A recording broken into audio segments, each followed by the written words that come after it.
Hello everyone, am audible? ठीक है। तो प्रीवियस क्लास में हम लार्ज लैंग्वेज मॉडल्स के बारे में पढ़ रहे थे। इंट्रोड्यूस कर चुका था मैं एलएलएम्स को, क्योंकि हमें वर्किंग देखनी है लार्ज लैंग्वेज मॉडल्स की। ठीक। सो जैसे ये नेम है लार्ज लैंग्वेज मॉडल, इसका मतलब क्या होता है? लैंग्वेज मॉडल का मतलब क्या होता है, ये मैं आपको प्रीवियस क्लास में समझाया था। GPT, generative pre trained transformer, जो कि आप चैट जीपीटी के नाम से इस ट्रांसफॉर्मर पर बेस्ड एक एप्लीकेशन जो है आप यूज कर रहे हैं, ये एक लैंग्वेज मॉडल है। और लैंग्वेज मॉडल में आप प्रिडिक्शन करवाते हैं कि यदि मैं कोई सेंटेंस या टेक्स्ट एंटर करता हूं तो अगला वर्ड क्या होगा। ये काम है लैंग्वेज मॉडल का, ये आइडेंटिफाई करना, ये प्रिडिक्ट करना what would be the next word in the sequence. ठीक है। तो जैसा कि मैं प्रीवियस क्लास में आपको समझा चुका था, यहाँ पर आप एक एग्जाम्पल भी देख रहे होंगे कि if I am writing the cat likes to sleep in the, so what would be the next word here. The के बाद क्या आएगा? देन मशीन लर्निंग का यदि यूज किया जाए, क्योंकि मशीन लर्निंग की जो सिंपल अल्गोरिदम्स हैं, जो मैथमेटिकल एल्गोरिदम्स हैं, मैथमेटिकल मॉडल्स हैं, वो भी तो प्रिडिक्शन ही करती हैं। ठीक है। आपको यहाँ यदि मशीन लर्निंग प्रॉब्लम की तरह डील करें कि नेक्स्ट वर्ड क्या होगा, तो आपके पास एक सुपरवाइज्ड लर्निंग की तरह एक डेटा सेट यदि अवेलेबल हो, ठीक है, एंड आप क्लासिफिकेशन टास्क में इसे परफॉर्म कर सकते हैं, इसको क्लासिफिकेशन टास्क के अंदर कन्वर्ट कर सकते हैं। ठीक है, मल्टी क्लासिफिकेशन में इसको आप रिलेट कर सकते हैं। ठीक है, I am having such a text data and उसके सामने क्या क्या इनपुट हो सकते हैं। ठीक है, तो आप उसको मल्टी क्लासिफिकेशन के अंदर कन्वर्ट कर लीजिए। ये मशीन लर्निंग मॉडल्स परफॉर्म करते हैं। ठीक है, तो that will B classification task. ऐसा हो जाएगा। न्यूरल नेटवर्क क्या करेगा? न्यूरल नेटवर्क भी क्लासिफिकेशन कर सकता है, मशीन लर्निंग कर सकता है, न्यूरल नेटवर्क भी कर सकता है क्लासिफिकेशन। ठीक है, ये दोनों ही मॉडल्स, चाहे एमएल का हो चाहे डीएल का हो, ये क्लासिफिकेशन कर सकते हैं कि कौन सा बेटर सूटेड जो है वर्ड वहां पर रहेगा, तो मैं आपको एक प्रोबेबिलिटी स्कोर बता दूं। ठीक है, that's what we can perform. अब चलो, हम लैंग्वेज मॉडल में क्या कर सकते हैं, क्या करवा सकते हैं उससे। लैंग्वेज मॉडल में इंटरनली कुछ इसी प्रकार का वर्क हो रहा होगा, जहां पर वो रिप्लेस कर देगा, वो जो डैश लिखा है ना उसमें ये रिप्लेस कर देगा, यानी इंटरनली वो भी यही पता लगाएगा कि यहाँ पर कौन सा वर्ड हो सकता है। ठीक है, तो आप लैंग्वेज, यही लैंग्वेज मॉडलिंग होती है, to predict the next word in a sequence. Okay, sequence की बात करें तो आपने एलएसटीएम, जो हमारी प्रीवियस क्लासेस के अंदर आपको पढ़ाया गया, लॉन्ग शॉर्ट टर्म मेमोरी। ठीक है, ये आपने देखा कि मॉडल कैसे काम करता है वहाँ पर। अभी सीक्वेंस एनालिसिस ही था, जब आप इनपुट सीक्वेंस में देते हो, ठीक है, तो उसका ही इंटरप्रिटेशन एलएसटीएम करता है। ऑलराइट। और अब हम क्योंकि एलएलएम पर आ गए हैं, तो अब उससे बड़ी बात कर रहे हैं और टेक्स्ट जनरेट करने की बात कर रहे हैं। क्योंकि यदि वो बता रहा है कि इस सीक्वेंस में अगला वर्ड क्या होगा, यानी आप उससे टेक्स्ट जनरेट करवाने की बात कर रहे हैं। ओके, ठीक। तो भाई लैंग्वेज मॉडलिंग होगी, कैसे हो जाएगी?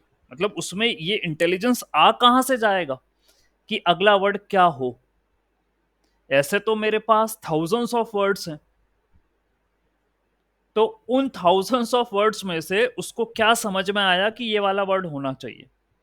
जैसा कि मैंने आपसे इनिशियली कहा कि मशीन लर्निंग के अंदर भी आप एक डेटा सेट बना रहे हो, ओके, एंड उस डेटा सेट के कंटेक्स्ट में आप जैसे सुपरवाइज्ड करते हो ना, आप क्लासिफिकेशन का टास्क हुआ, ठीक है, तो वहां आपके पास एक डेटा होता है और उसके सामने टारगेट होता है, ओके, कि यदि ये सेंटेंस रहा तो ये वाला वर्ड मान लो इस तरीके से आप काम कर रहे हो, ठीक है, तो मशीन लर्निंग डीप लर्निंग में करते थे।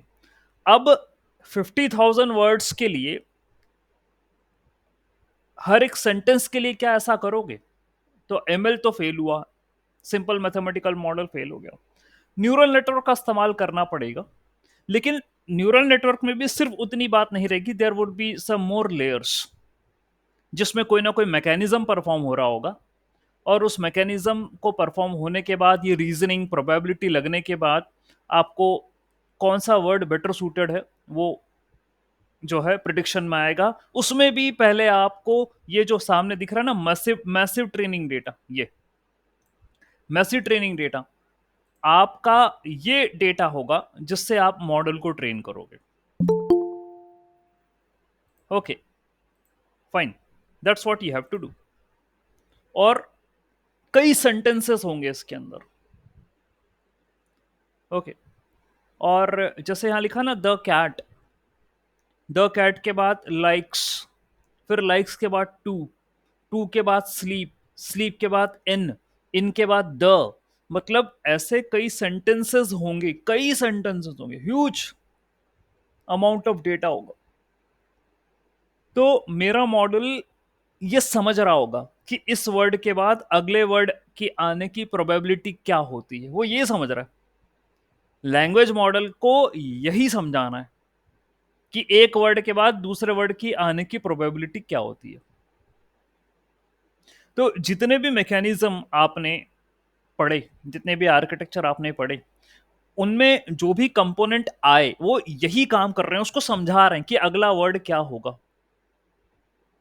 ठीक है, टेक्स्ट जनरेशन यदि करना है तो मीनिंगफुल होना चाहिए, सिंटेक्स सिमेंटिक को फॉलो करना चाहिए। और टेक्स्ट जनरेशन में आपने कोड जनरेशन भी आ गया, ओके, कंटेंट जनरेशन तो ऑब्वियसली है ही, and there are other kind of stuff also which are mention. ठीक है, हमारे जो लैंग्वेज मॉडल से वे सब काम कर रहे हैं। तो ऐसे मॉडल की मासिव अमाउंट ऑफ डेटा पर हो रही है ट्रेनिंग, ताकि वो समझ सके। और इसके लिए आपने कोई छोटा मोटा न्यूरल नेटवर्क तो नहीं बनाया है, आपने जो न्यूरल नेटवर्क बनाया है वो बड़ा न्यूरल नेटवर्क है जिसमें कई न्यूरॉन हैं। और तभी हम ये कहते हैं कि बिलियंस ऑफ पैरामीटर्स पर ट्रेंड मॉडल है, तभी ये लार्ज लैंग्वेज मॉडल है। तो आपसे कोई पूछे चलो बताओ एलएलएम क्या होता है, लार्ज लैंग्वेज मॉडल क्या होता है, आपको ही बताना है। देखिए सर, क्या होता है कि लैंग्वेज मॉडलिंग का मतलब ये है कि यदि हमने कोई टेक्स्ट दिया तो उसमें अगला वर्ड क्या होगा ये प्रिडिक्ट करवाना, इसको अपन लैंग्वेज मॉडलिंग बोलते हैं। और लार्ज लैंग्वेज मॉडल का मतलब यह है कि सर इस प्रकार के मॉडल को बहुत बड़े डेटा सेट पर, मासिव डेटा सेट पर ट्रेन करना, क्योंकि उससे हम ये कह रहे हैं कि तू प्रिडिक्ट करके बता कि अगला वर्ड क्या होगा। तो उसमें ये अंडरस्टैंडिंग लाने के लिए, ये नॉलेज लाने के लिए आपको कई सेंटेंसेस उसमें देना पड़ेंगे, तब जाके वो समझ पाएगा कि अगला वर्ड क्या होगा। That is called S LLM, next word prediction task. ये करता है, आपको सामने दिख भी रहा है ये। ठीक है, तो ये लार्ज लैंग्वेज मॉडल में जो ये मासिव डेटा है, वो कह रहे हैं कि इंटरनेट से डेटा उठा लो, कई किताबों से डेटा उठा लो, कई रिसर्च पेपर से डेटा उठा लो, तुम आर्टिकल से डेटा उठा लो, तुमको जहां से डेटा उठाना है वहां से डेटा उठा लो। तो हमारे जो ओपन एआई के रिसर्चर्स हैं, जो इंजीनियर्स हैं,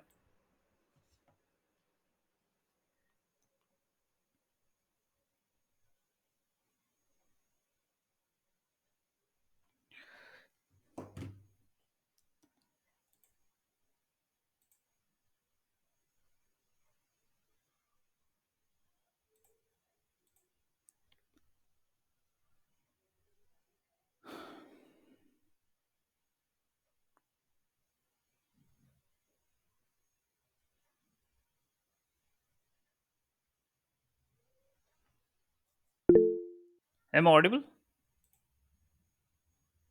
Yes, sir. Now audible, sir. Okay, ठीक है। तो जो ओपन एआई के रिसर्चर्स हैं एंड या हमारे इंजीनियर्स हैं, वो यही काम कर रहे हैं कि आप डेटा को जो है वो लीजिए, ठीक है? उन्होंने कई सोर्सेस से डेटा लिया और अपने इस मॉडल को ट्रेन करा उन्होंने, ठीक है?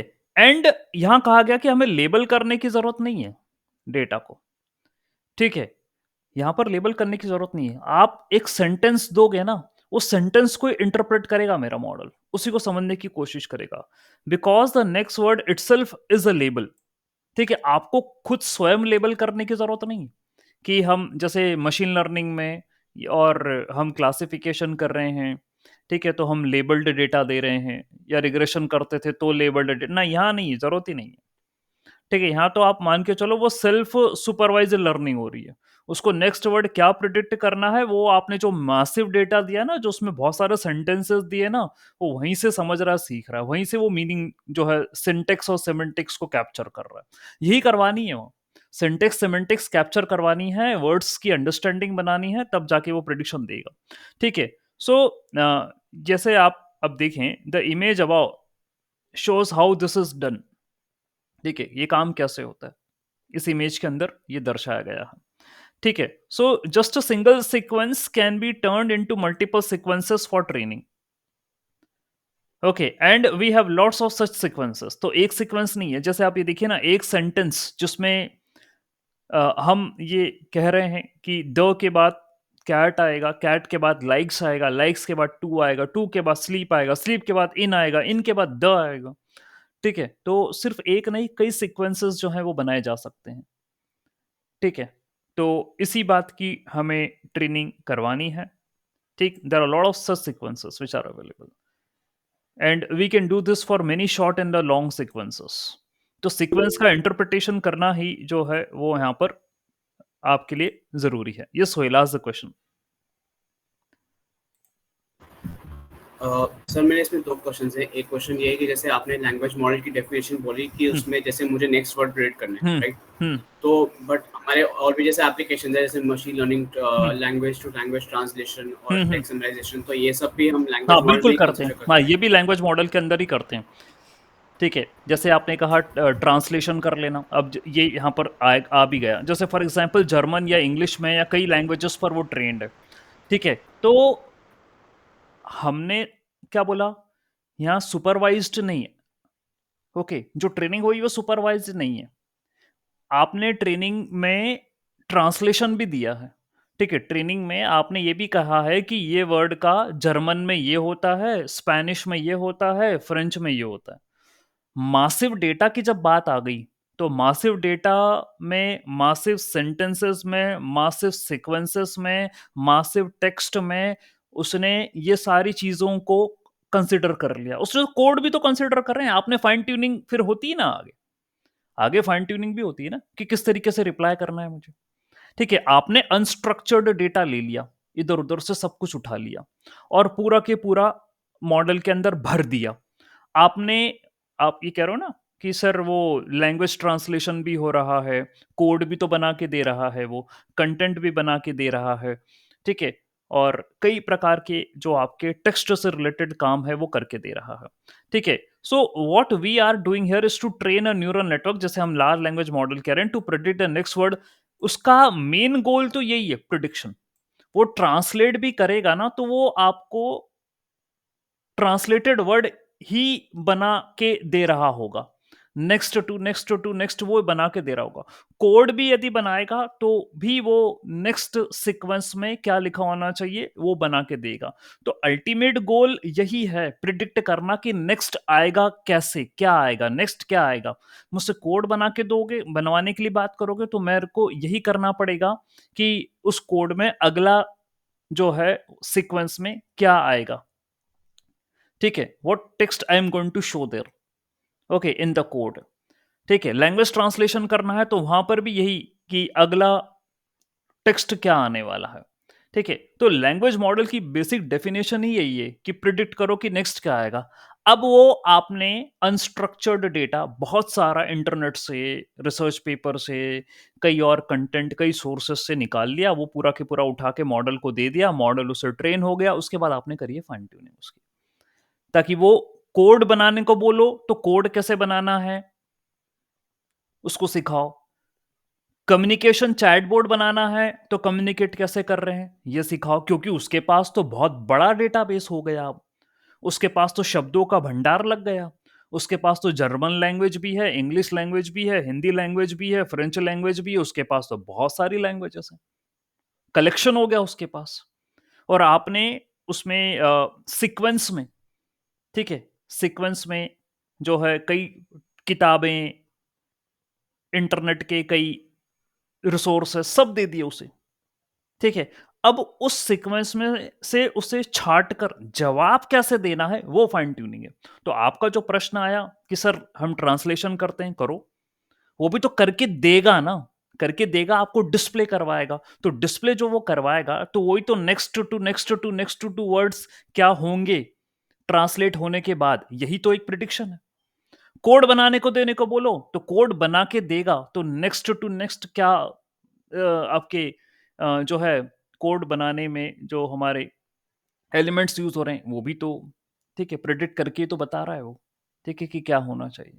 तो अल्टीमेटली लैंग्वेज मॉडल का मतलब यही है, प्रिडिक्शन, टेक्स्ट में क्या होगा नेक्स्ट, यही लैंग्वेज मॉडल का गोल है, ठीक। तो if we have large enough neural network, क्योंकि छोटा मोटा न्यूरल नेटवर्क तो नहीं है, बड़ा न्यूरल नेटवर्क का इस्तेमाल होने वाला है, डेटा जब इतना बड़ा है तो ऑब्वियसली न्यूरल नेटवर्क भी तो ऐसा होगा नहीं, ठीक है, बड़ा होगा और उसे आप उनको ट्रेन करना पड़ेगा।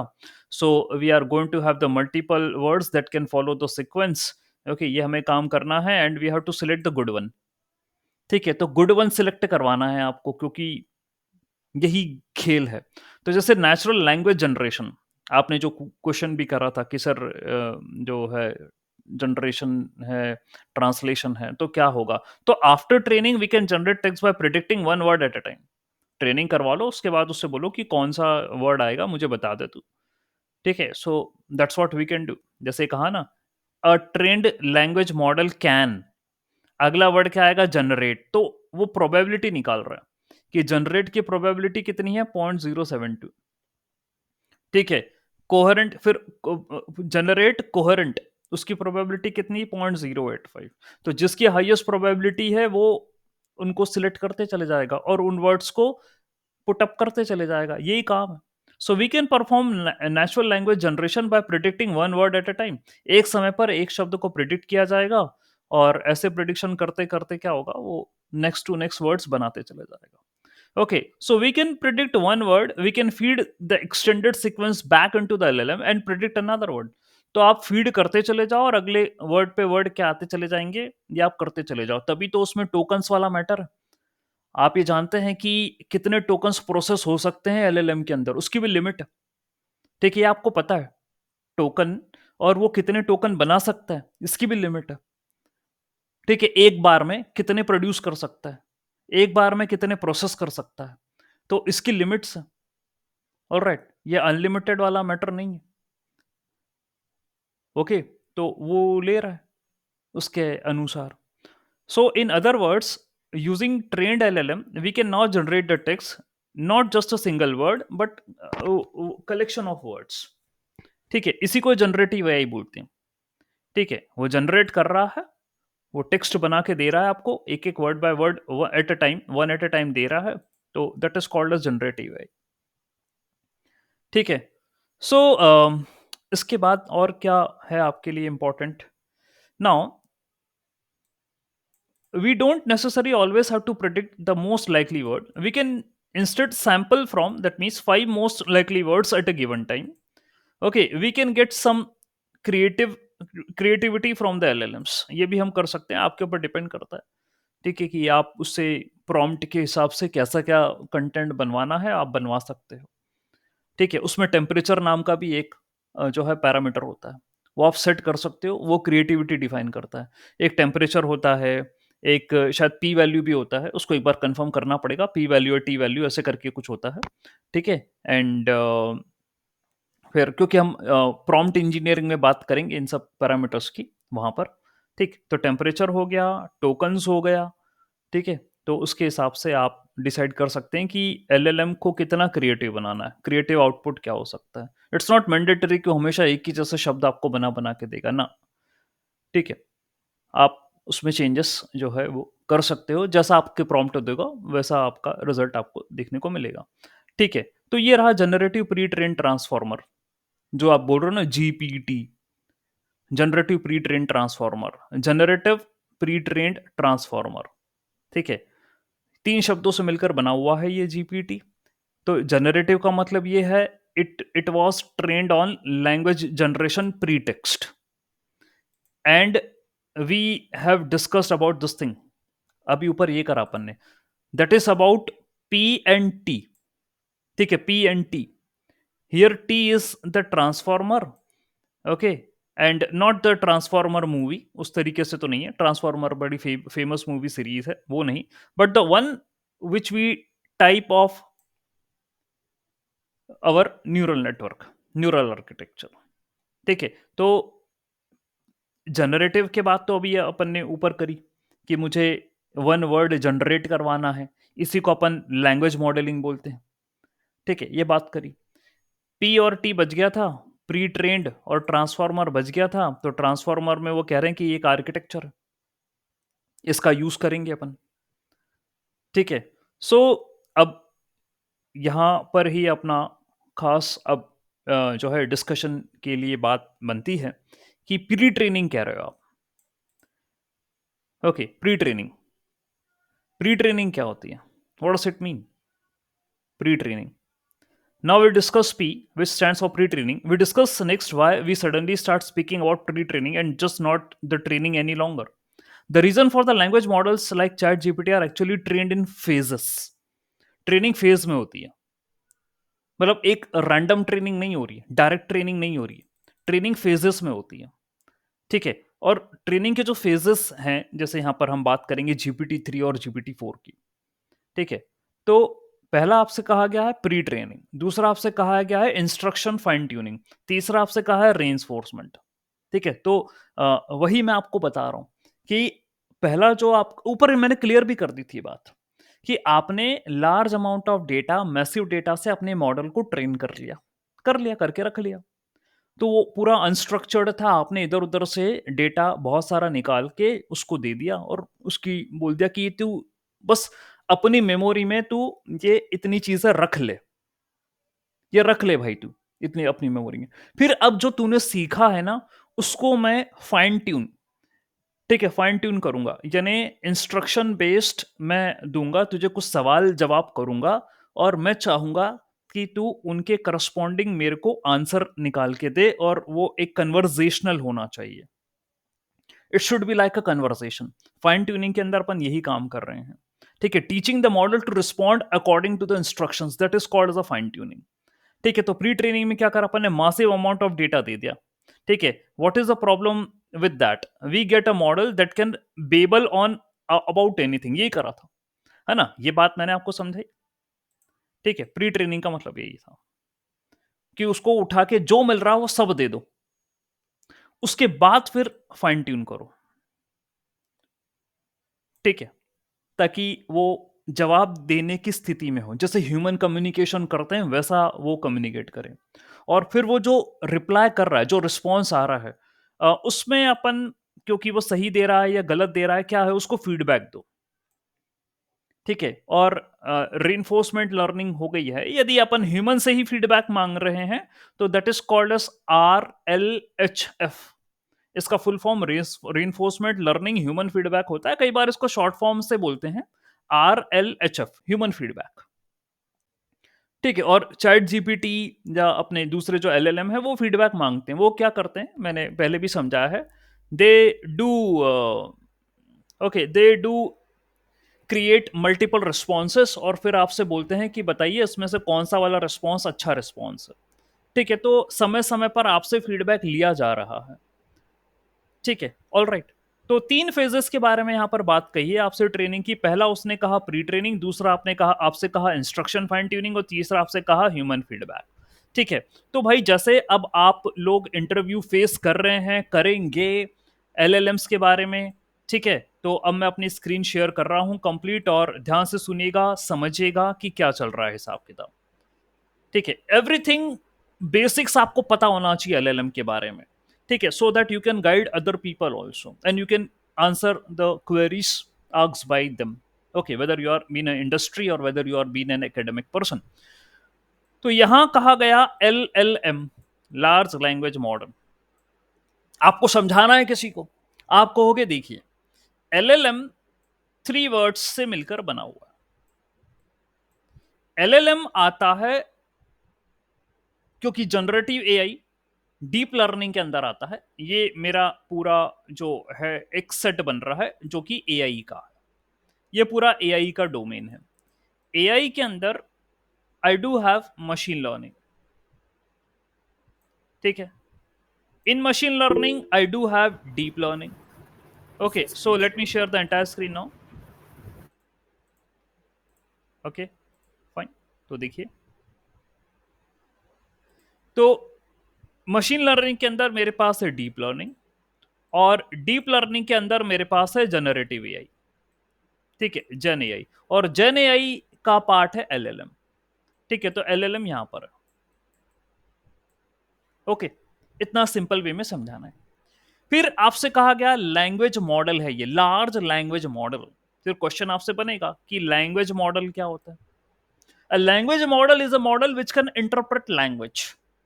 लैंग्वेज क्या होती है सर? वो लैंग्वेज ना, वो क्या होती है, कम्युनिकेशन करने के लिए इस्तेमाल करते हैं, जिसमें वर्ड्स होते हैं, सेंटेंस बनाए जाते हैं उन वर्ड्स से।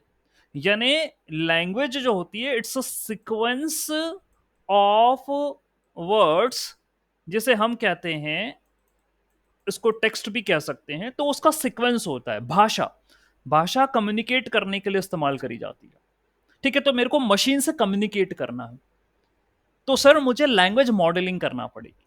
और लैंग्वेज मॉडलिंग में मुझे ये कहा गया है कि क्योंकि कम्युनिकेट करना है और मुझे मशीन रिस्पॉन्ड करेगी, मेरी भाषा में रिस्पॉन्ड करेगी, तो उसको टेक्स्ट बनाना पड़ेगा, है ना। वो रिस्पॉन्ड करने के लिए उसको टेक्स्ट बनाना पड़ेगा, कंटेंट बनाना पड़ेगा। तो सर वो जो कंटेंट बनाएगी, उसका मतलब यह है कि वो वर्ड बाय वर्ड प्रिडिक्ट करेगी कि कौन सा वर्ड जो है मेरे को सेंटेंस में, टेक्स्ट में नेक्स्ट होना चाहिए। That's what language model do, language modelling do. तो सर हम लार्ज लैंग्वेज मॉडल की बात कर रहे हैं, उसका मतलब यह है कि आप huge amount of data, huge text जो है उस पर मॉडल को ट्रेन करेंगे, ठीक है। मासिव अमाउंट ऑफ डेटा होगा, ठीक है। तो LLM is a massive language model, large language model which is having a huge collection of words present in them, and which can generate text sequences based upon those words, and what they follow, the prediction what should be the next word। ये LLM के बारे में आपको बोलना है। फिर आप कहोगे कि ये काम कैसे हो जाएगा, कैसे हो जाएगा? आपने कहा ना जनरेट करना है वर्ड, तो ये काम होगा हमारे न्यूरल आर्किटेक्चर से, न्यूरल नेटवर्क के आर्किटेक्चर से, जिसमें से एक बड़ा फेमस आर्किटेक्चर है जिस पर हम अभी काम कर रहे हैं, करते आ रहे हैं, दैट इज कॉल्ड जीपीटी, जिसे हम कह रहे हैं generative pre trend transformer. Pre trend और ट्रांसफॉर्मर, ट्रांसफॉर्मर एक आर्किटेक्चर है, ठीक है। और प्री ट्रेंड, प्री ट्रेंड का मतलब यह है कि भाई ये पहले ही ह्यूज अमाउंट ऑफ टेक्स्ट पर ट्रेंड है, जिसका काम है जनरेट करना टेक्स्ट, तो ये जीपीटी है, ओके। और बात करते हैं इसके बारे में, मेरे को क्या कहा गया है यहाँ। तो पहली स्टेज उन्होंने बोला प्री ट्रेनिंग। प्री ट्रेनिंग में हम ये समझ गए कि भाई तुम तो बहुत सारा डेटा उठा लो, इधर उधर से जो मिल रहा उठा उठू के दे दो मॉडल को, ताकि मेरा मॉडल समझ तो सके कि अगला शब्द क्या होगा। ये काम करवाना है उससे, ओके। उसको लर्न करवाना है मॉडल को कि भाई ग्रामर क्या होती है, सिंटेक्स क्या होता है, सिमेंटिक क्या होता है, भाई तू तू ये सब सीख ले। ये प्री ट्रेनिंग है। That means making a model to learn over huge amount of data. That's called the pre-training. Okay, तो भाई क्या है, मैं प्री ट्रेंड मॉडल से यदि पूछूं what is your first name, तो and it may respond with what is your last name, simply because this is kind of a data it's seen during pre-training. It many empty forms, for example, it's only trying to complete the input sequence. तो pre trend तो हो गया मेरा model, उसने कई text के sequences को देखा, ठीक है, वही इनपुट किया गया था उसके अंदर सब, ठीक है। तो यदि आपने प्री ट्रेन्ड एलएलएम से पूछा what is your first name, वो बोलेगा what is your last name. क्यों? क्योंकि व्हाट इज योर, यदि मान लो वो फॉर्म एक फॉर्म हो, उसके अंदर इनपुट दिया ट्रेन होने के लिए, तो उसमें ऐसे ही क्वेश्चन होते हैं, what is your first name, what is your last name, what is your gender, what is your address. तो एक प्री ट्रेन्ड एलएलएम ऐसे ही जवाब देगा उटपटांग, ठीक है, ऐसे ही जवाब देगा वो। आप उससे फर्स्ट नेम पूछोगे, वो आपसे पूछ रहा what is your last name. क्यों? क्योंकि फर्स्ट नेम के बाद लास्ट नेम का ही तो टेक्स्ट आया था, ठीक है। तो ऐसी स्थिति में आप नेक्स्ट आपको क्या करना है, उसको इंस्ट्रक्शन देना है, इंस्ट्रक्शनल फाइन ट्यूनिंग करनी है उसकी, ठीक है। Because this kind of language structure, that is instruction followed by response, it is not common sense, it's not commonly seen in train data. For example Quora हो गया, स्टैकफो हो गया, would be the closest representation of this sort of structure. अब ऐसे में क्या करना है, when LLM is not aligned with the human intentions, alignment is important, ठीक है, हमें उसको अलाइन करना है अपने अकॉर्डिंग, ताकि वो हमसे कम्युनिकेट कर सके। बिल्कुल भी हमें पता ना लगे कि भाई हम मशीन से बात कर रहे हैं या किसी ह्यूमन से बात कर रहे हैं, उसी उसी लेवल को अचीव करने की बात चल रही है, ठीक है। तो ऐसी स्थिति में हमें क्या करना पड़ेगा, फाइन ट्यूनिंग करना पड़ेगा, ठीक है, इंस्ट्रक्शनल बेस्ड फाइन ट्यूनिंग करना पड़ेगा।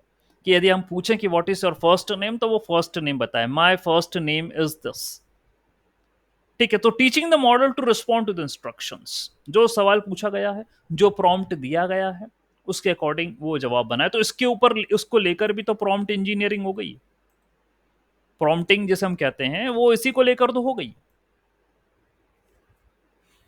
ठीक है। और ऑब्वियसली प्रॉम्प्ट इंजीनियर्स, और मतलब क्योंकि एलएलएम्स पर काम हो रहा है, तो ये उससे आंसर बनवा लेना, ये भी एक कला है, ये भी एक स्किल है, ये भी एक आर्ट है।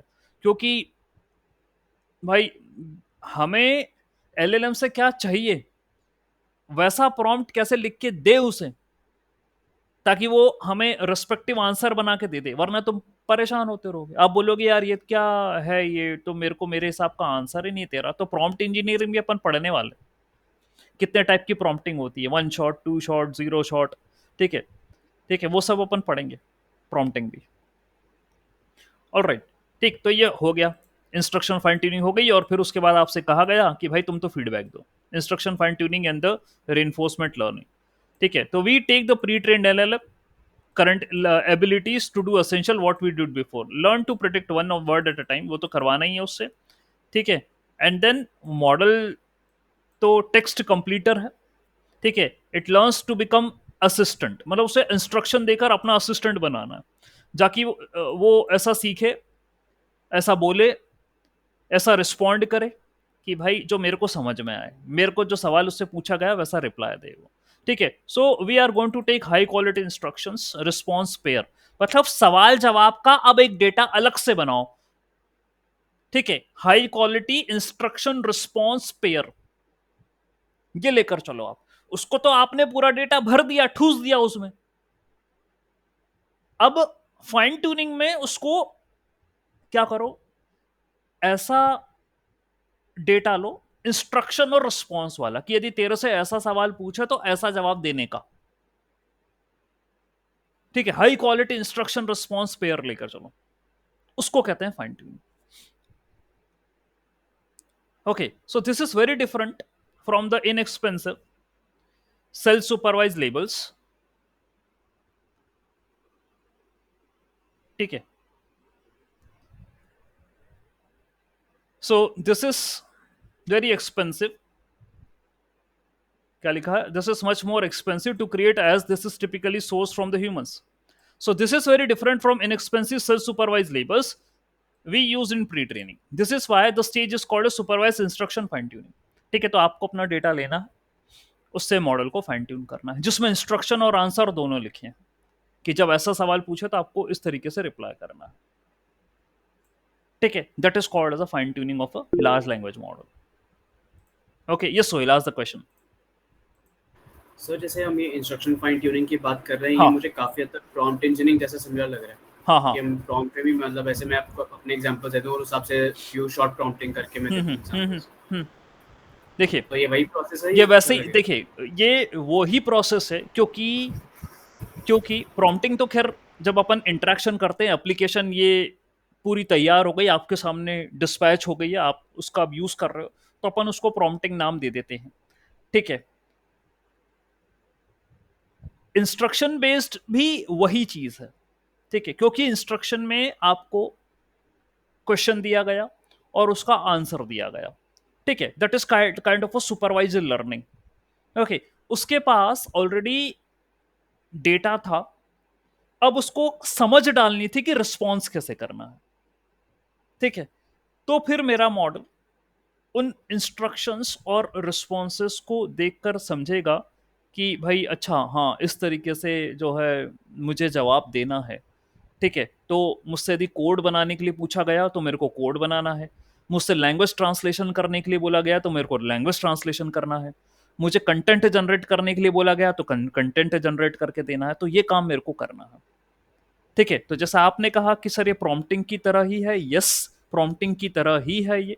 ठीक है, लेकिन क्योंकि वो ट्रेनिंग का फेज है तो मैं अभी उसे प्रॉम्प्टिंग तो मतलब ऐसे इनडायरेक्टली समझ लो, इनडायरेक्टली समझ लो. ठीक है, अभी अपन फिलहाल ट्रेनिंग के फेज में ही चल रहे हैं, तो उसको प्रॉम्प्ट तो नहीं कहेंगे, हम उसे इंस्ट्रक्शन और रिस्पॉन्स के बेसिस पर फाइन ट्यूनिंग कहेंगे, क्योंकि आप अभी भी ट्रेनिंग फेज में ही हैं. प्री ट्रेनिंग की बात की फेज है, इंटर मतलब मिडिल वाली फेज. ठीक है, प्रॉम्प्टिंग अपने लिए होती है, मतलब है ना, अपने लिए कि जो यूजर्स हैं वो प्रॉम्प्ट दें और उससे निकाल दें. ठीक है, अपने लिए वो शब्द प्रॉम्प्ट, इसके लिए ट्रेनिंग है. ठीक है, that is supervise instruction fine tuning के नाम से जानी जाती है. और पूछो सोहेल, क्या कहना चाह रहे हो? नहीं सर, मतलब मैं थोड़ा बहुत फर्क समझ गया. एक्चुअली प्रॉम्प्ट में कभी कभी ये भी इशू होता है ना कि जरूरी नहीं कि आपको हर बार जो रिस्पॉन्स है उसी फॉर्मेट में मिलेगा. हाँ, लेकिन इंस्ट्रक्शन फाइन ट्यूनिंग में आपको एग्जैक्ट उसी हाँ, फॉर्मेट में मिल जाएगा. वैसे क्योंकि उसको बोला गया ना कि ऐसा बना के देना, तो प्रॉम्प्ट तो आप कुछ सुपरवाइज थोड़ी ना है. प्रॉम्प्ट तो आपने एक इंस्ट्रक्शन दिया है उसे, वो कई फॉर्मेट में आंसर आएगा, जैसा जैसा आपने प्रॉम्प्ट दिया. ठीक है, जैसा आपने इंस्ट्रक्शन दिया उसको वो इंटरप्रेट करके उसके करस्पॉन्डिंग रिजल्ट बनाएगा जो उसने सीखा होगा.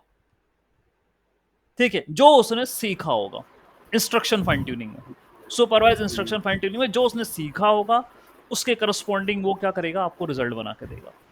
जो उसने कई बार अनाप शनाप भी बना के देता है, जब उसको आपका प्रॉम्प्ट ही समझ में नहीं आया. ठीक है, तो वो कुछ भी बना के देता है, कई चीजें बना बना के देता है. समझ रहा हूं. ठीक है, ऑल राइट. तो ये बात है. तो prompt is the input which you give to the LLM. अब उसको आंसर क्या बना के देना है, वो उसकी ट्रेनिंग में जैसी ये सुपरवाइज इंस्ट्रक्शन फाइन ट्यूनिंग होगी वैसा वो रिस्पॉन्स आपको बना के देगा. तो यदि फाइन, तभी तो मैं कहता हूं फाइन ट्यूनिंग बड़ी बड़ी इंपॉर्टेंट है. ये चैट जीपीटी वालों ने यही खेल बहुत शानदार करा. तो ऐसा नहीं है गूगल बार्ड क्यों फेल हो गया, अब देख लो उसके आंसर कैसे बना के देता है वो, और चैट जीपीटी के देखो कभी तोड़ नहीं पाया उसे. ठीक है, फाइन ट्यूनिंग ही मतलब देखो, डेटा तो गूगल से किसी के हो ही नहीं सकता जितना डेटा गूगल के पास है. और ये बात अलग है, उन्होंने भी इसी गूगल के ही मारा डेटा. ठीक है, ये भी है, यूट्यूब का भी ले लिया, तो उनके पूरे गूगल पे जो भी मतलब लग रहा पूरे ही डेटा था ना, गूगल पे कितना डेटा होगा यार.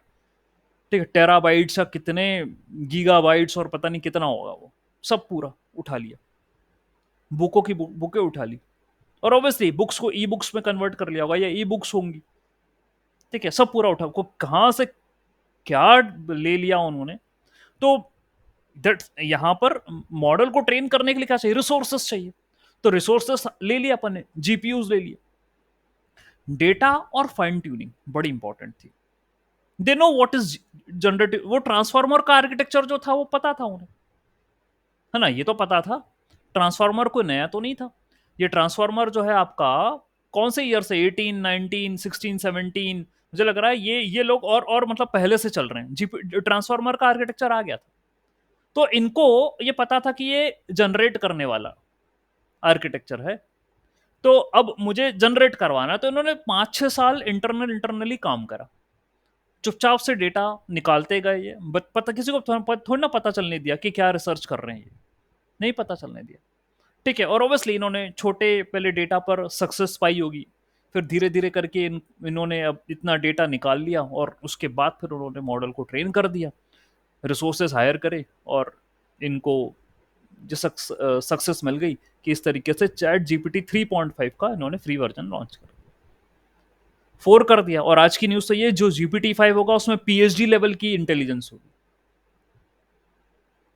ठीक है। द न्यूज इज दिस, जो जीपीटी 5 होगा वो पीएचडी लेवल की इंटेलिजेंस वाला होगा। ये जो जीपीटी 3.5 है ये टोडलर वाला है, जो यंग वंस हैं उतनी इंटेलिजेंस है अभी। मैं कहता हूँ आपसे, अभी आर्टिफिशियल इंटेलिजेंस को तो एक्सप्लोर ही नहीं करा है पूरा अपन, अभी 1% पे चल रहे हैं, उसकी कैपेबिलिटी पूरी आई नहीं। उसमें तो सर एजीआई होगा GPT-5 में।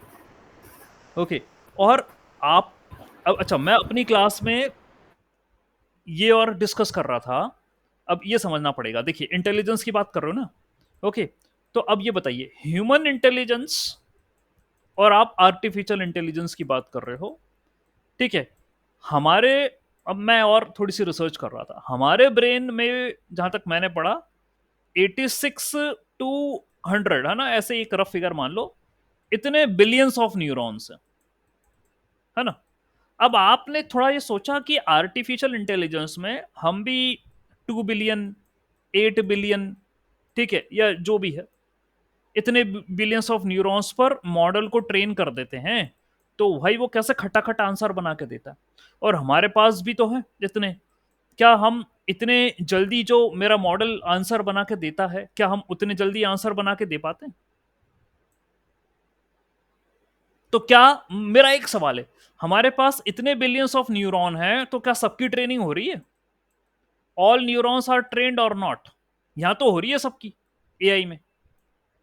क्या अपने पास इतने बिलियंस ऑफ न्यूरॉन ब्रेन में हैं, तो इन सबकी ट्रेनिंग हो रही है? यदि इनकी ट्रेनिंग हो रही है, तो फिर हमको भी ऐसे खटाखट आंसर बना के देना चाहिए जैसा एआई देता है। बोलिए, बताइए, हम क्यों नहीं दे के फ्रैक्शन ऑफ सेकेंड्स में, आपसे कोई बोले कोड बनाओ तो बना दो फ्रैक्शन ऑफ सेकेंड में कोड, क्यों नहीं दे पा रहे अपन? इतने बिलियंस ऑफ न्यूरॉन तो हमारे ब्रेन में भी, और हमसे ही तो एआई का आर्किटेक्चर आया, मतलब ये न्यूरल नेटवर्क आया जिसकी बात आप कर रहे हो अभी आज, ट्रेनिंग की,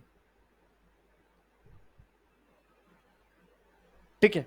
तो ऐसा क्या हो गया कि हम नहीं दे पा रहे हैं और ये एआई मॉडल दे रहा है?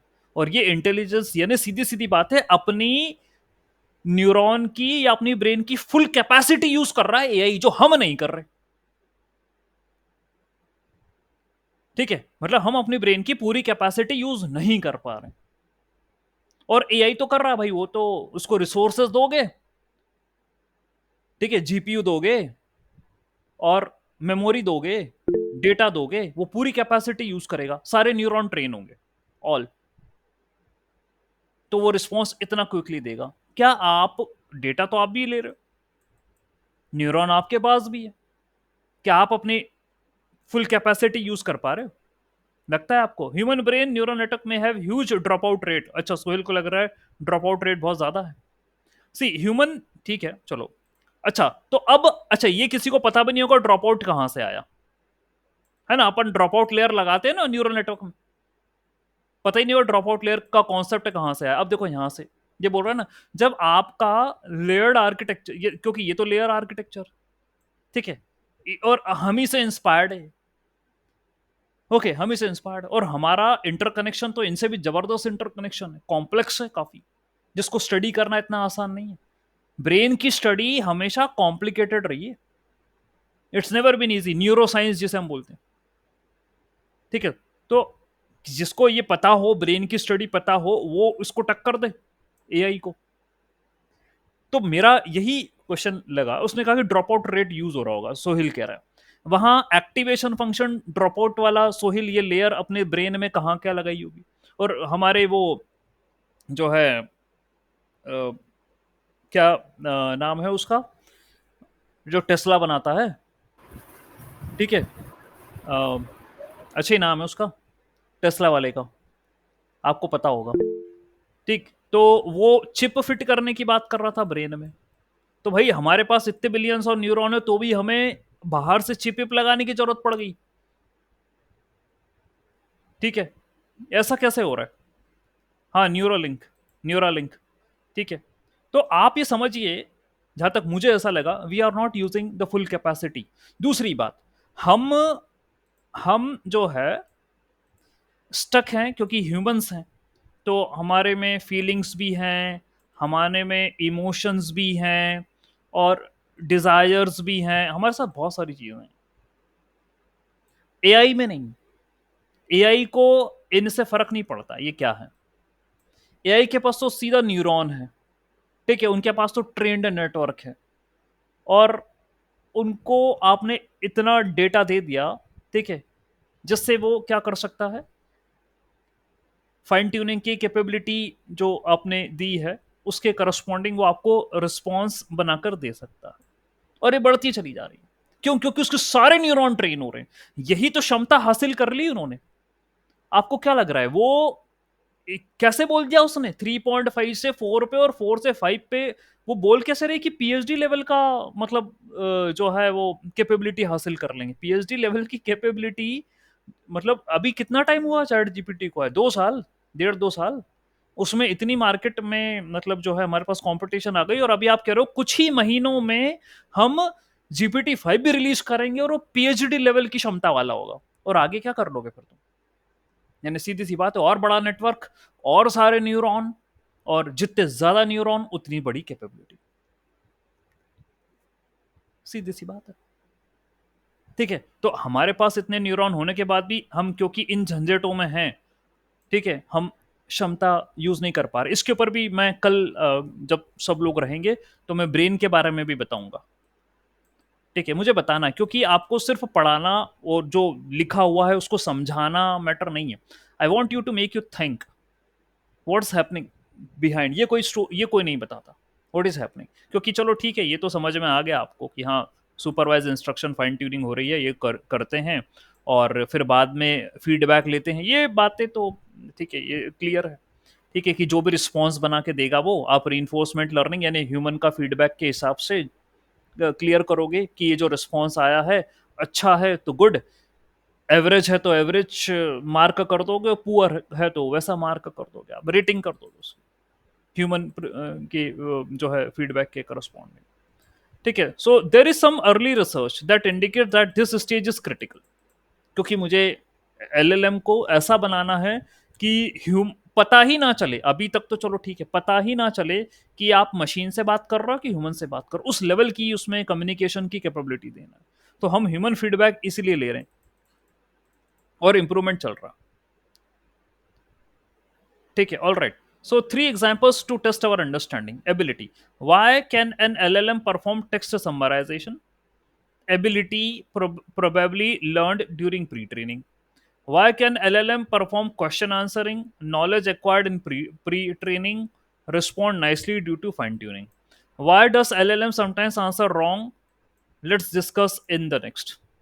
ठीक है, तो ये दो एबिलिटी कि क्वेश्चन आंसरिंग कैसे कर लेता है एलएलएम, टेक्स्ट समराइजेशन कैसे कर लेता है एलएलएम, वो प्री ट्रेनिंग, ठीक है, टेक्स्ट समराइजेशन प्री ट्रेनिंग वहां से सीखा, ये क्वेश्चन आंसरिंग आपने उसको फाइन ट्यूनिंग में सिखा दिया, ठीक है, क्वेश्चन आंसरिंग करना ये आपने फाइन ट्यूनिंग में उसको सिखा दिया, ठीक है, वहां पर आपने इंस्ट्रक्शन दिए थे और रिस्पॉन्सेज दिए थे, तो वहां से सीख गया है क्वेश्चन आंसरिंग करना।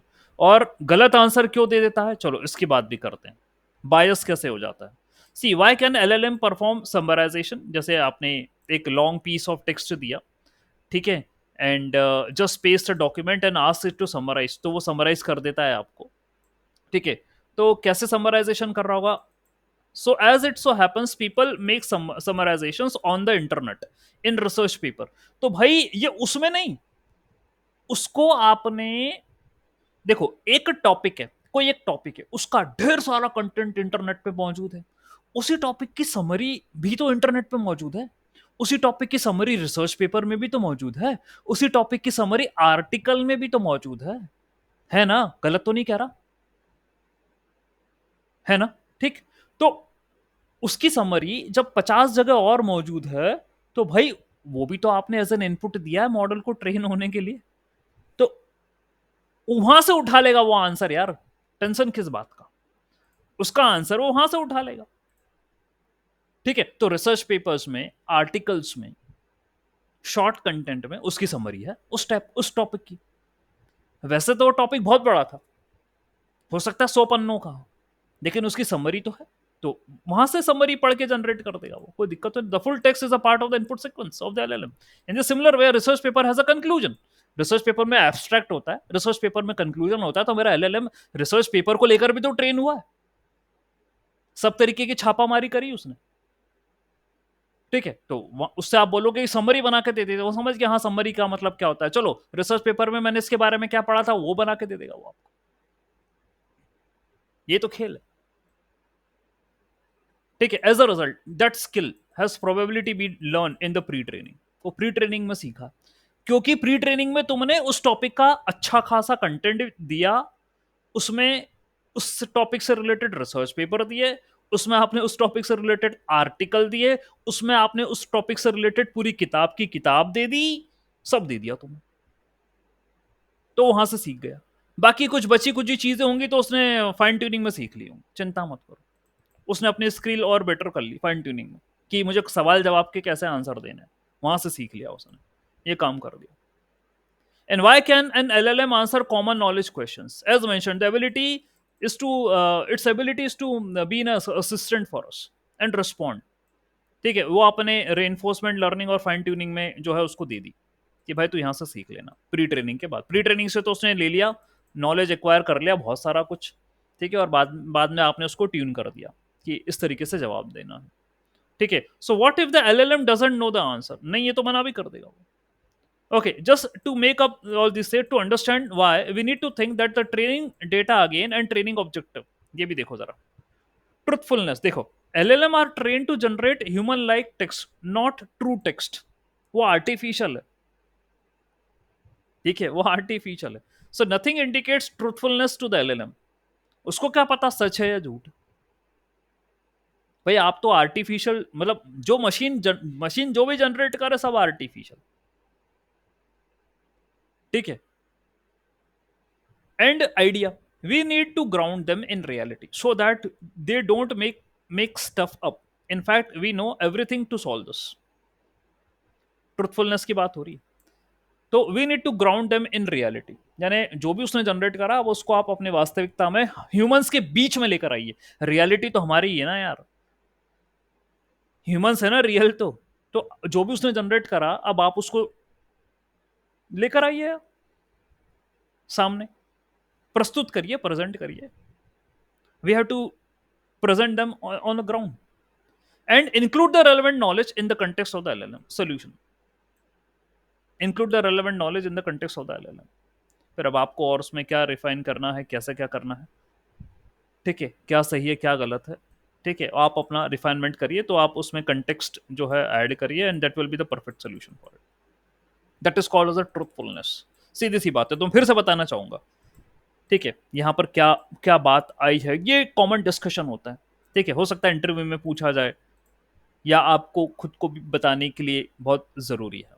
ठीक, तो ट्रेनिंग हो गई, प्री ट्रेनिंग पूरे डेटा पे, इंस्ट्रक्शन फाइन ट्यूनिंग हो गई, रेनफोर्समेंट लर्निंग हो गई, और ये सारी बातों में मेरा एलएलएम को ये कहा गया कि भाई तेरे को टेक्स्ट समरी करना हो तो तू कैसे बनाएगा, ये अभी मैंने कुछ देर पहले समझा दिया। क्वेश्चन आंसरिंग करना है तो भाई तू कैसे करेगा, ये बता दिया मैंने। फिर ये गलत आंसर भी देता है, तो भाई सीधी सी बात है, दे तो आर्टिफिशियल ही रहा है ना भाई, जो भी जनरेट कर रहा है वो आर्टिफिशियल कंटेंट है, ह्यूमन ने थोड़ी ना बना के दिया। That is all artificial content, तो गलत हो सकता है, सीधी सी बात है। वो तो चैट जीपीटी में नीचे खुद ने लिखा है उसने कि हम गलत आंसर बना सकते हैं, कृपया करके हमें क्षमा करें। हाँ, कोशिश करेंगे जैसा तुम चाहते हो वैसा बनाने की, लेकिन बना सकते हैं गलत। ठीक है, तो कोई बात नहीं। यहां पर फिर ट्रुथफुलनेस लेकर आया, why can LLM answer common knowledge questions. Second, common knowledge questions कैसे, क्योंकि आपने रेनफोर्समेंट लानी दी तो कॉमन नॉलेज क्वेश्चन दे देगा। And why, what if the LLM doesn't know the answer, यदि आंसर नहीं पता होगा तो क्या करेगा, वो मना कर देता, I am sorry I am not train for that. ठीक है, मैं इसका आंसर नहीं दे पाऊंगा। ठीक है, to understand why we need to think about the training data again and training objective. मान लो कि उसने किसी का आंसर नहीं दिया तो मना करवा दोगे आप उससे, और फिर आप सोचोगे कि यार अब क्योंकि यार एक सवाल है और इसने जवाब नहीं दिया, तो आप नए डेटा से, मतलब उसके उस डेटा से इसको फिर ट्रेन करो वापस, रीट्रेन करो इसको वापस। What do you think about the training data again, वापस करो। ठीक है, यदि नहीं पता, अब जैसे कट ऑफ डेट देता है जीपीटी कि भैया इस डेट तक मेरे को आता, उसके आगे मेरे को नहीं आता, यदि बाद में कुछ हुआ तो तुम जानो। ठीक है, तो कट ऑफ डेट है। फिर ट्रुथफुलनेस की बात यहां करी कि भाई एलएलएम को ट्रेन किया गया ह्यूमन लाइक टेक्स्ट जनरेट करने के लिए, लेकिन ट्रू टेक्स्ट नहीं। ट्रू टेक्स्ट क्या होता है, what is true text? Nothing indicates truthfulness to the LLMs. LLM को थोड़ी ना पता कि वो सच बोल रहा है झूठ बोल रहा है, तुमने तो जो डेटा दिया वो बोल रहा है, तभी एलएलएम बायस होता है, बायस हो सकता है। यदि आपने आपने अच्छा, ये भी बहुत बड़ी समस्या, तुम इंटरनेट से डेटा ले रहे हो, इंटरनेट में कई लोगों ने अपने विचार प्रस्तुत करें जो सही भी हो सकते हैं गलत भी हो सकते हैं, और आपने पूरा उनका डेटा ले लिया। यदि कोई गलत कह रहा होगा और मेरा मॉडल उससे ट्रेंड हुआ होगा तो गलत आंसर देगा, बायस आंसर देगा। इसके बाद ये चैलेंज है। उसके लिए कुछ सच और झूठ नहीं होता एलएलएम के लिए कि मैं जो बोल रहा हूं ये सच बोल रहा हूं, सच के सिवा कुछ नहीं बोल रहा हूं। ठीक है, वो वाली बात नहीं है। ठीक है, आपको तो उससे कंटेंट बनवाना है, and we need to ground them in reality, we need to ground them in reality so that they don't make stuff up. ठीक है, we know everything to solve this. And then context, भाई उसमें context डालना पड़ेगा ताकि वो समझ सके कि भाई वो क्या जो कह रहा है। ठीक है, what could be the solution. Problem यही है कि वो ट्रुथ वाला नहीं है, आपको आपको उसमें कंटेक्स्ट देना पड़ेगा कि भाई जो तू कह रहा है इसके रेस्पेक्ट में कह रहा है, तो सोच समझ के कहे, दैट इज द सोल्यूशन। ठीक है, तो LLMs do suffer from hallucinations. ठीक है, मतलब भ्रम, हेलुसिनेशन का मतलब होता है भ्रम। ठीक है, एलएलएम में भ्रम की स्थिति भी होती है। ठीक है, आप उससे एक ही सवाल 50 बार पूछो। ठीक है, यू से देम कि उससे बार बार बोलो कि जो सन है दैट वो राइज होता है वेस्ट से। वो बोलेगा, वो शुरुआत में तो बोलेगा ईस्ट से होता है, ईस्ट से होता है। अब 10 बार 20 बार 30 उससे पूछो नो, उससे बोलो नहीं तुम you are wrong, sun rises from the west, उसको बोलो। फिर वो 85 बार तो हो सकता है मान जाए आपकी बात कि हाँ हो सकता है शायद मैं गलत हूं, तुम सही कह रहे हो, तो मुझे इंसिस्ट कर रहे हो ना इतना, तो हो सकता है कि सन वेस्ट से ही जो है वो राइज होता हो, ईस्ट से नहीं हो रहा। तो भ्रम की स्थिति भी बनती है एलएलएम के अंदर, but this can be mitigated by providing additional context. ठीक है, तो उसको उस भ्रम की स्थिति से निकालने के लिए कंटेक्स्ट देना पड़ेगा, और कई बार ऐसा हुआ है। ठीक है, कि वो हिलिसिनेशन से गुजरा है एलएलएम। ठीक है, so have you heard about this term? मैंने बोला ना भ्रम, हमारा भ्रम होता है, उसी तरीके से एलएलएम में भी भ्रम होता है। Okay, so which refers to the phenomenon of LLMs making of the facts when they didn't, when they shouldn't. ऐसे ऐसी बातें बोलना, ठीक है, ऐसी मनोस्थिति बन जाती है कि हम अनाप शनाप बातें करने लगते हैं। वो तभी होता है जब हम किसी भ्रम में फंसे हैं। ठीक है, so why does this happen? The LLM learns only to generate text, not factually true text, है ना, यही कारण है। उसको ये थोड़ा पता सच और झूठ क्या होता है। ठीक है, ये वाली बैटरी नहीं है। ऑल राइट, ठीक है, so okay, just a second.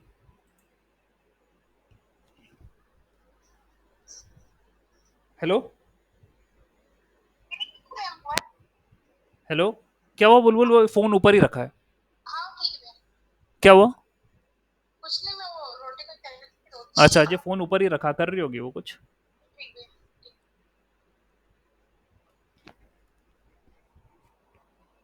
Alright, तो ये हेलुसिनेशंस होते हैं, इसको अपन भ्रम कह रहे हैं।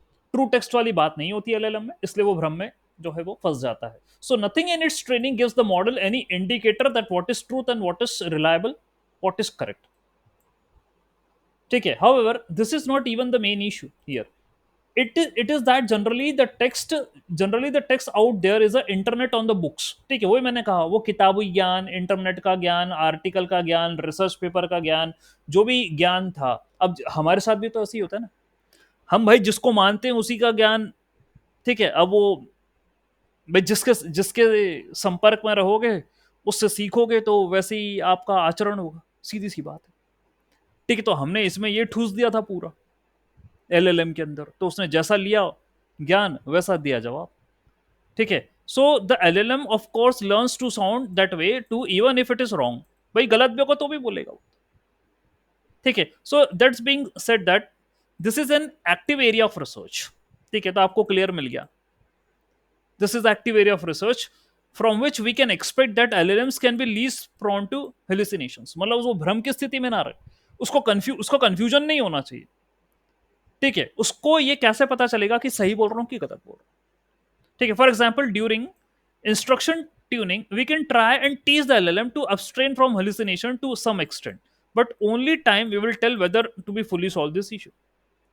इंस्ट्रक्शन में आप कह सकते हो कि भाई ये गलत होता है, ये सही होता है, तो वो थोड़ा बहुत तो उसको क्लियर हो जाएगा बात, लेकिन पूरी तरीके से तो मुश्किल है उसका खत्म करो।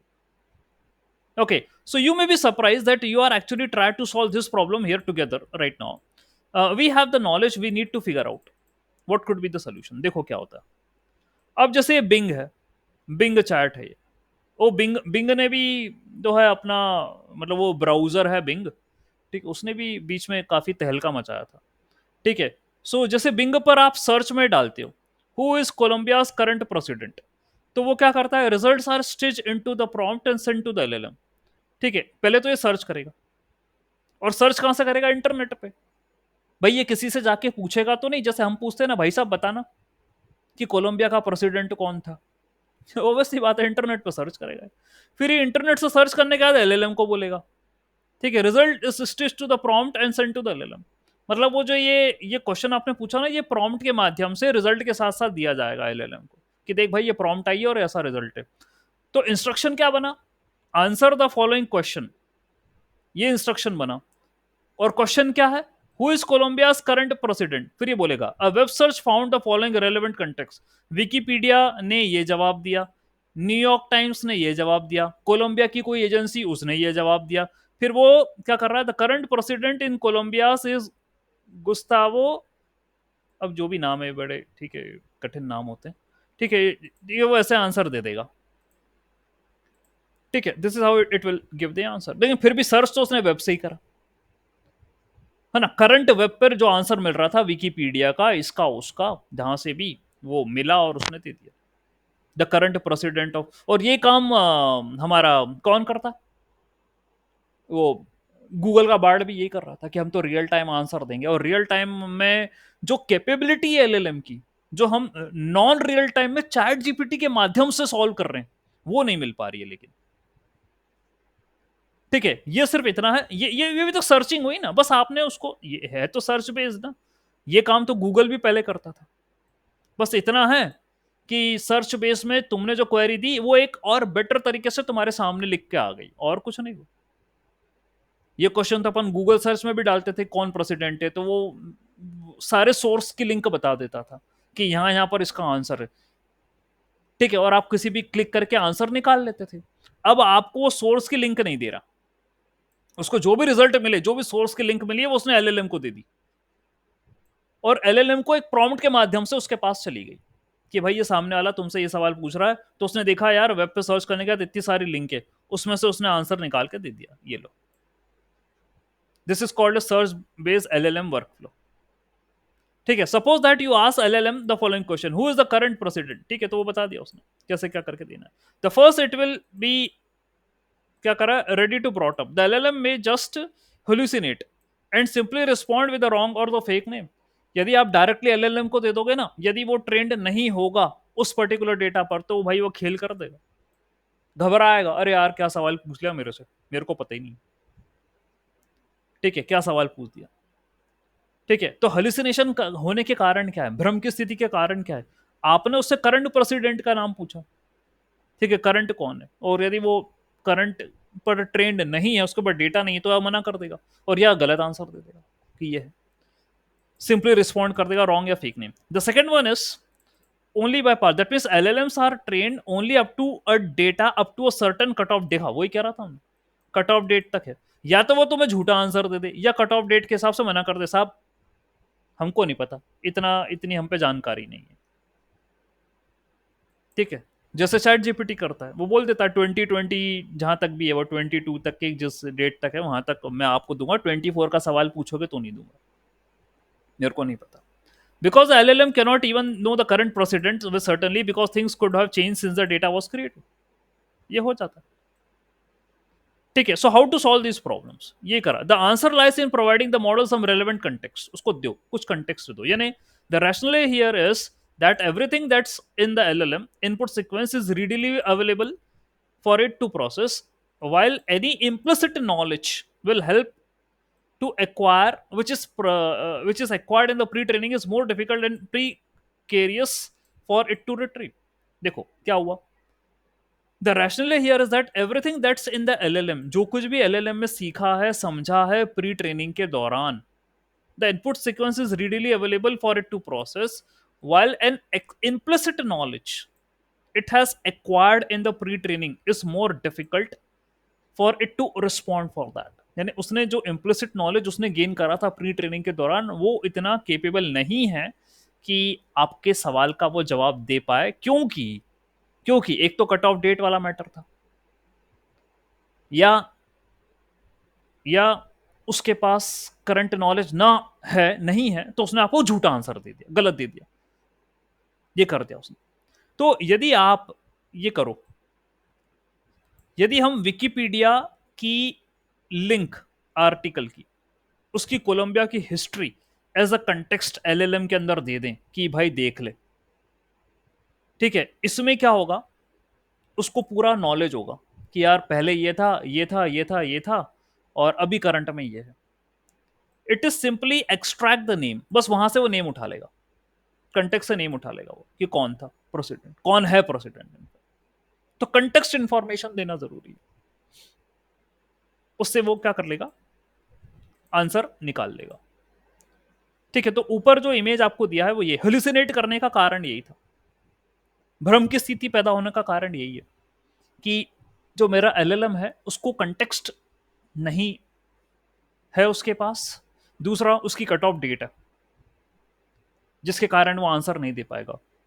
और यदि आप ऐसे, जैसे हमने कहा ना गूगल बार्ड या बिंग का इस्तेमाल कर रहे हो, तो वो सर्च बेस्ड परफॉर्म करते हैं, ठीक है, वो क्या करेंगे, आपके क्वेश्चन के हिसाब से बिंग खुद से अपने इंटरनेट से आंसर निकाल लेगा, वो मतलब सारे लिंक निकाल लेगा कि कहां कहां पर इस सवाल का जवाब है, ठीक है। फिर वो क्या करेगा, result are stage in the prompt, उसको जो भी रिजल्ट आए वो एक प्रॉम्प्ट में जोड़ के इंस्ट्रक्शन बेसिस पर एक क्वेश्चन बना के एआई से जो रिजल्ट, जो वेब सर्च से जो रिजल्ट मिला था, विकिपीडिया, जो भी लिंक ट्रस्टेबल लिंक है, विकिपीडिया ट्रस्टेबल है, न्यूयॉर्क टाइम्स ट्रस्टेबल है, एनआई, तो जो भी ट्रस्टेबल लिंक्स हैं उनको प्रायोरिटी में जमा कर उनसे जो आंसर मिल रहा है वो लेकर फिर आपको आंसर दे देगा कि ये देखो ये है, ये एक आर्किटेक्चर होगा, ये बिंग करता है इनफैक्ट,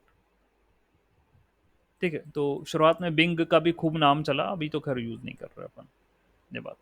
तो okay, this process is called as grounding the LLM in the context. तो ये तो था ना ग्राउंड, ये ऊपर क्या लिखा था, ट्रस्टफुलनेस के लिए ग्राउंडिंग करना पड़ेगी अपन को, this is called as grounding. क्यों, क्योंकि एलएलएम को नहीं पता ट्रस्ट क्या होता है, उसको उसका काम है टेक्स्ट जनरेट करके देना, ट्रस्टवर्दी नहीं पता उसे, ठीक है। तो आपने ग्राउंड ट्रूथ निकाला पहले, तो इधर उधर से करंट में क्या चल रहा है, ट्रस्टवर्दी साइट्स को आपने कलेक्ट करा, वहां पे जो जानकारी थी उनसे पता करा, ये ट्रस्टवर्दी, तभी ग्राउंडिंग बोला उसने। ठीक है, जो रियल वर्ल्ड में हिसाब करना, और in the real world if you like, rather than allowing it to generate freely, this is a grounding process. So this is how exactly Bing work. इसको अपन सर्च बेस्ड एलएलएम कहते हैं, जो context information web से निकालकर पास करता है LLM को। ठीक है, so this is how LLM work. ठीक है, फाइन। तो ये मुझे बताना था आपको। ठीक है, एंड मेरा आपसे यही सवाल है कि भाई आपके पास बिलियंस ऑफ न्यूरॉन्स हैं आपके ब्रेन में भी, आप पीछे क्यों छूट रहे हो? What is the reason? जितनी जल्दी आपको एलएलएम रिस्पॉन्ड करता है, आप क्यों नहीं कर पा रहे? आपके क्या सारे न्यूरॉन ट्रेन नहीं हो रहे? आप अपने ब्रेन की कितनी कैपेसिटी यूज कर रहे हो? ठीक है, what do you say, what could be the answer? We are not giving 100%। Yes, हाँ ठीक है, बोलिए। 7%। How much? 7? 7, yes sir। Okay, 7% की बात कर रहे हो। तो यदि मैं कहूं आपके ब्रेन में 86 बिलियन न्यूरॉन्स थे, यदि आप 10% भी यूज करते हो तो 8 बिलियन न्यूरॉन्स, 8.6 बिलियन न्यूरॉन्स की ट्रेनिंग हुई फिर तो 8 बिलियन भी सोहिल कम तो नहीं होते? 8 बिलियन न्यूरॉन की ट्रेनिंग भी कोई कम तो नहीं होती, ये भी बहुत ज्यादा। ठीक है, ये भी बहुत ज्यादा है। यदि आप 7% भी बोलो, 10% भी बोलो, तो 10% भी 8.6 होता है। सीधी सी बात है, ये आपके दिमाग में क्वेश्चन आएंगे। ठीक है, अब क्योंकि एआई पढ़ा रहा हूं तो मैं अपने आप को एआई से कंपेयर तो करूंगा ना, क्योंकि कंपनी वाले तो जानते हैं ये सब, वो तो बोलेंगे हम तो पीएचडी लेवल की मॉडल बना के बैठ गए, तो सामने वाला और डर जाएगा कि अरे यार ये तो पीएचडी के भी सवाल करने लग जाएगा सॉल्व। अभी अभी ये जीपीटी 3.5 जो इतना कुछ कारनामे करता है, इसको ये टोडलर बोल रहे हैं कि यार ये तो अभी यंग यंग बच्चा है। 3.5 तो बच्चा है। अरे भाई, बच्चा इतना कमाल कर रहा है तो फिर ये 5 क्या करेगा? जीपीटी 5 पीएचडी लेवल का ज्ञान लेकर आ जाएगा। आप खुद सोचो ना, तो फिर कहाँ जाएंगी जॉब्स? इतना इंटेलिजेंस पीएचडी लेवल का बंदा कितना सोचता है, और हम नहीं सोच पाएंगे और मशीन सोच लेगी तो फिर तो गए। ठीक है, so what these companies are doing and where we are lagging, you have to understand, that's what we have to. अब ये बात अपन को आगे क्या करना है, सभी लोगों में ये अवेयरनेस स्प्रेड करनी है, एआई की तो करनी है। और ये अवेयरनेस तो मुझे क्योंकि जब कल हमारा सेशन होगा तो कल मैं ये ब्रेन के बारे में भी बताऊंगा आपको कुछ। ठीक है, that's what I need to tell. Okay, कि ब्रेन कैसे फंक्शनिंग करता है। Yes Anil sir, please ask the question. Sir, could you tell little bit about image to text translation, sir? हाँ, इमेज टू टेक्स्ट ट्रांसलेशन। अच्छा, यदि sir आपको image to text का translation की बात कर रहे हैं आप, अब इमेज के भी फीचर एक्सट्रैक्शन हुए। ठीक है, और हमारे पास कई मॉडल्स हैं जो ये समझ पाए हैं कि इमेज में कौन से ऑब्जेक्ट्स हैं। ठीक है, कौन से ऑब्जेक्ट्स हैं ये समझ पाए। ठीक है, और फिर क्योंकि मॉडल उन्होंने ट्रेन कर रखा होगा, वही उन्होंने इमेजेस भी दी होंगी, उन्होंने टेक्स्ट भी टिका दिया होगा मॉडल को, सब टिका दिया उन्होंने, इमेज भी दे दी, टेक्स्ट भी दे दिया मॉडल को। प्री ट्रेनिंग में यही हुआ होगा। फिर फाइन ट्यूनिंग में क्या करा होगा, उन्होंने कहा होगा देखो बेटा ये वाली इमेज है ना, तो इसके बारे में ऐसा लिखना, ये वाली इमेज है इसके बारे में ऐसा लिखना। सर आप समझ गए फिर क्या होगा? इंस्ट्रक्शनल फाइन ट्यूनिंग करी। जब हम टेक्स्ट के साथ टेक्स्ट का कर सकते हैं तो सर इमेज के साथ टेक्स्ट का भी तो कर सकते हैं।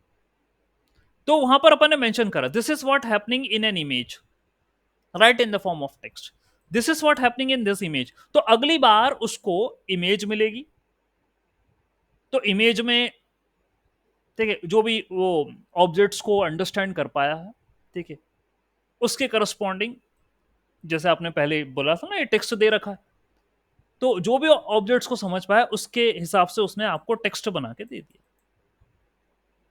तो जैसे आपके पास एक इमेज है, उसमें for example there is a person who is sitting and using a laptop, तो उसके पास एक ऐसा टेक्स्ट है जिसमें पर्सन भी होगा, लैपटॉप भी होगा, उसके पास एक इमेज होगी और टेक्स्ट होगा। जिसमें इसके बारे में लिखा हो वो ट्रेंड होगा, तो उसने उसी हिसाब से क्या कर दिया, बोल दिया। ठीक है, तो इमेज टू टेक्स्ट ट्रांसलेशन कर दिया उसने। तो आपको इमेज और टेक्स्ट दोनों देकर अपने मॉडल को जो है वो ट्रेन करना पड़ेगा, तो जाके वो ट्रांसलेशन करेगा।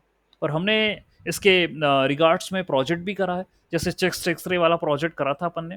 ठीक है, जहाँ पर जो है जो निमोनिया वाला डेटा सेट था उसका उसका आपने जो है पूरा टेक्स्ट बनाया। ठीक है, उसका आपने टेक्स्ट बनाया और फिर आपने एलएलएम को फाइन ट्यून करा। ठीक है, तो इमेज के फीचर एक्सट्रैक्ट कर लेना। ठीक है, इमेज के फीचर एक्सट्रैक्ट कर लेना और फिर उस फीचर्स के एक्सट्रैक्ट करने के बाद उस पर बेस्ड फाइन ट्यून करना, इंस्ट्रक्शनल ट्यूनिंग करना। उसके बाद आप अपना जैसे यहाँ पर स्टेप था, क्योंकि एलएलएम की स्टेप तो वही है। Sir, you mean first it is model training, then fine instruction level tuning, sir. Yes, pre-training, then Basically, instruction fine tuning, and then obviously the feedback. The steps are okay, same. sir. Sir, you'll be dealing anything in the course of regarding this? हाँ, करेंगे sir, करेंगे। हाँ, sir. We're Okay, doing. sir. Thank you, sir. Okay, ये काम रहेगा, करेंगे। तो बहुत कुछ है यहाँ पर जानने और सीखने के लिए। पहली बात तो मैं कहता हूँ, हम एआई के बारे में पढ़ रहे हैं, हम अपने बारे में नहीं समझ पाए अभी तक। आप अभी तक अपने बारे में भी नहीं समझ पाए हैं, क्योंकि आज ऐसा क्वेश्चन ये रेज करा कि आपके पास इतना कुछ है, आपको अपना पोटेंशियल पता है? आप बता पाएंगे कि हमारा पोटेंशियल क्या है? हम तो एआई पढ़ रहे हैं, हम अपना पोटेंशियल तो बता दें, हम क्या कर सकते हैं, व्हाट ह्यूमंस कैन डू, क्या कर सकते हैं? आप अपना पोटेंशियल बताओ। आप एआई के पोटेंशियल पढ़ रहे हो, हम उससे कह रहे हैं कि जनरेटिव टेक्स्ट से टेक्स्ट, टेक्स्ट से इमेज, इमेज से टेक्स्ट, इमेज से वीडियो, वीडियो से टेक्स्ट, जो भी करवा रहे हो। अपना पोटेंशियल क्या है? और हमें चाह रहे हैं एआई हमारे पोटेंशियल के बराबर आ जाए, है ना? ये चाह रहे हैं, तो पहले हमें अपना पोटेंशियल पता हो, तो फिर अपन एआई को अपने पोटेंशियल पर लेकर आ जाए। ठीक है, तो हमारी कैपेबिलिटीज, हमारा ब्रेन में न्यूरॉन, इतना बड़ा नेटवर्क, हम कितना उसको यूज कर पा रहे हैं, कैपेसिटी क्या है हमारी।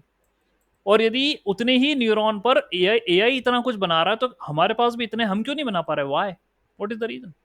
मैंने आपको बता दिया कुछ कारण। We are humans, we are stuck in these feelings, emotions and all these things. हम नहीं कर पा रहे। और फिर एक क्वेश्चन ये है कि क्या हम इतने ट्रेन हैं? हमारे सारे न्यूरॉन उतने ट्रेन हुए जितना एआई मॉडल होता है? यस सोहेल। सर मतलब एक जैसे मैंने अभी आपको एक बताया था ना 7% हम यूज हाँ, करते हैं 7%। हाँ, तो मुझे वो फैक्ट याद आया कि अल्बर्ट आइंस्टाइन 7% यूज करते थे अपने ब्रेन का। हाँ, एल्बर्ट आइंस्टाइन 7% यूज करते थे अपने ब्रेन को। तो शायद हम अच्छी चीज बोली सोहेल ने कि 7% ब्रेन का यूज करते थे।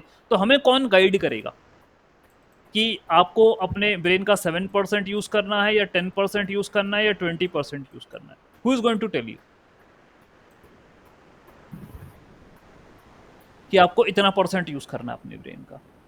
ये बहुत बड़ा क्वेश्चन है, ये बहुत बड़ा क्वेश्चन है। सीधी सी बात है, हम अपनी कैपेसिटी, पहले हम अपनी कैपेसिटी तो समझें, क्योंकि एआई, क्योंकि आप ये कह रहे हो ना जॉब जा रही, लोगों को इंटरनल बात नहीं पता ना। ठीक है, आपको एआई ये कोई नहीं बताएगा। ठीक है, कोई नहीं बताने वाला, कहीं नहीं है। ठीक है, तो आपको एआई में मॉडल डेटा और ये तो फिनोमेना जो प्रोसेस और ये है, ये बता दिया, पढ़ाना नहीं है, पढ़ाना नहीं है। ठीक है, दैट्स नॉट इनफ।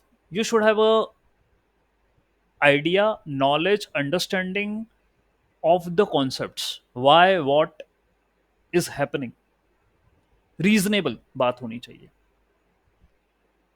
ठीक है, तो इसका डिस्कशन मैं कल आपको बताऊंगा कि क्या है। एंड इसको, और क्योंकि आज जो बड़ी न्यूज़ है वो यही है कि ओपन एआई ये कह रहे हैं कि हम GPT-5 के अंदर पीएचडी की कैपेबिलिटी लेकर आ रहे हैं, और बहुत जल्द लेकर आएंगे, है ना? फ्यू मंथ्स आर देयर, जब हम, क्योंकि उन्होंने GPT-4o तो लॉन्च कर ही दिया।